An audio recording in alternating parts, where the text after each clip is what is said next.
ప్రముఖ సినీ నటి శ్రీమతి సంగీత గారి ప్రారంభించారు. ఐవీఎఫ్ చికిత్సలో 25% భారీ discount, free doctor consultation, free ultrasound scan. 49 అంటే సంతానం, 49 అంటే సంతోషం.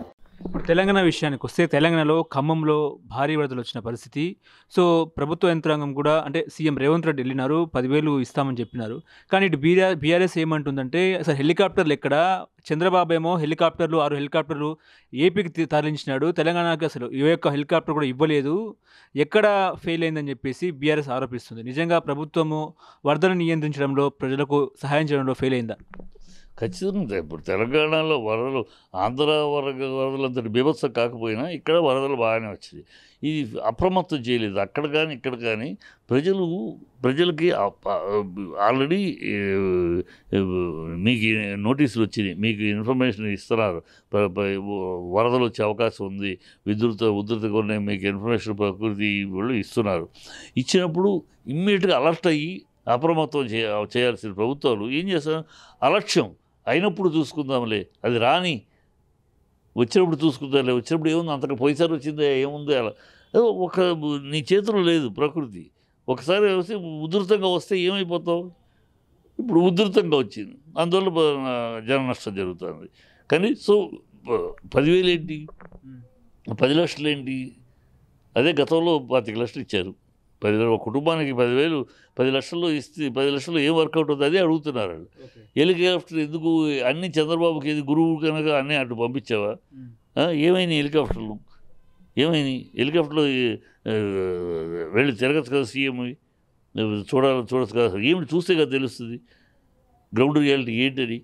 ఇప్పుడు అక్కడ చంద్రబాబు ఒక నాటకం ఆడుతుంటే ఇక్కడ ఈయన ఒక నాటకం, గురు శిష్యులు కదా, ఈ నాటకాల్లో ఆరితేరిన వాళ్ళు. ప్రజల ముందు నాటకాలు ఆడటం, ప్రజల ముందు అబద్ధాలు ఆడటం, ప్రజల ముందు ఒక విన్యాసాలు చేయటం అలవాటు. చంద్రబాబు శిష్యుడు కనుక అదే మాట పుచ్చుకున్నాడు. ఇప్పుడు కానీ శిష్యుడు గుణపం దింపాడు చంద్రబాబుకి, ఇక్కడ ఇల్లు పగలగొట్టి. ఇప్పుడు అక్కడ పవన్ కళ్యాణ్ ఇంకో గుణపం దింపాడు, అన్యాయకాంతం కట్టిన ఇల్లు కూల్చాలని. ఎవరు ఫస్ట్ చంద్రబాబు కూల్చారు, చంద్రబాబు గెస్ట్ హౌస్ కూల్చాలి, అంతే కదా. ఉన్నాయిగా, కరకట్ట దగ్గర ఉంది కదా ఇప్పుడు తన ఇల్లు, కరకట్ట. ఇప్పుడు అందుకని ఆ ఇంట్లో ఉండకుండా అవి నీళ్లు మునిగిపోతున్నాయి, అందుకని అక్కడ ఉండకుండా కలెక్టర్ ఆఫీసులో వచ్చి ఉంటున్నాడు. ఇప్పుడు 2 తెలుగు రాష్ట్రాలకు టాలీవుడ్ ముఖ్యమంత్రి సహాయనిధికి విరాళాలు ఇస్తున్న పరిస్థితి ఒక ప్రొడ్యూసర్గా ఎట్లా చూస్తారు సార్? మంచిదమ్మా. ఇప్పుడు దీంట్లో మనం ఇవాళ కొత్తగా పుట్టింది కాదు, నేను 100 సార్లు చెప్తాను. తెలుగు ఇండస్ట్రీ ఎప్పుడు కూడా హృదయ స్పందన కలిగిన ఇండస్ట్రీ ఇది. గుండెలో తడి ఉన్న కళామతల్లి బిడ్డలో ఉన్న ఇండస్ట్రీ ఇది. ఎప్పుడు కూడా నాటి నుంచి నేటి దాకా, రామారావు గారి రోజుల నుంచి ఇప్పటిదాకా ఎప్పుడు ఏ ఉపద్రవం వచ్చినా, ప్రజలకి ఏ ఇబ్బందులు వచ్చినా ముందు నడుం బిగించిన వాళ్ళు మన సినిమా వాళ్ళు. నాటి నుంచి నిన్నటిదాకా మన సైతం అని మేము సైతం అని చిరంజీవి గారు చేయటం కానీ, ఎవరు మన రామారావు గారి పీరియడ్లో, కృష్ణ గారి పీరియడ్లో వరదలు వచ్చినప్పుడల్లా కూడా అలర్ట్గా మనల్ని ముందు ఉంటారు, ముందు చేస్తారు. అది ముందు మన తెలుగు ఇండస్ట్రీకి ఉన్న ఎవరో చెప్పకల్లా మన ఆటోమేటిక్గా స్పందిస్తున్నారు. సంతోషం. అది ఆనవాయితీ పోకుండా ఈ జనరేషన్ కూడా ఆనవాయితీ తప్పకుండా ప్రజల వల్ల మనం ఇంతవల్ల అయ్యాం. అన్నాడు రామారావు గారు అనేవారు కృష్ణ, ప్రజల వల్లే మనం అయ్యాం, ఇంత స్థాయికి మనం వచ్చామంటే వాళ్ళ దీవెనలే. వాళ్ళు కష్టాల్లో ఉంటే మనం ఆపనాస్తి అందించిపోతే ఇంకా మనం ఎందుకు అంత విశ్వాసఘాతకులుగా మనం ఎప్పుడు ఉండకూడదు అనేవాడు ఆయన. ప్రజలను ఆపదలో ఉన్నప్పుడు ఆదుకోకపోతే మనం లాంటి విశ్వాసఘాతకులు మరొకరు ఉండరు.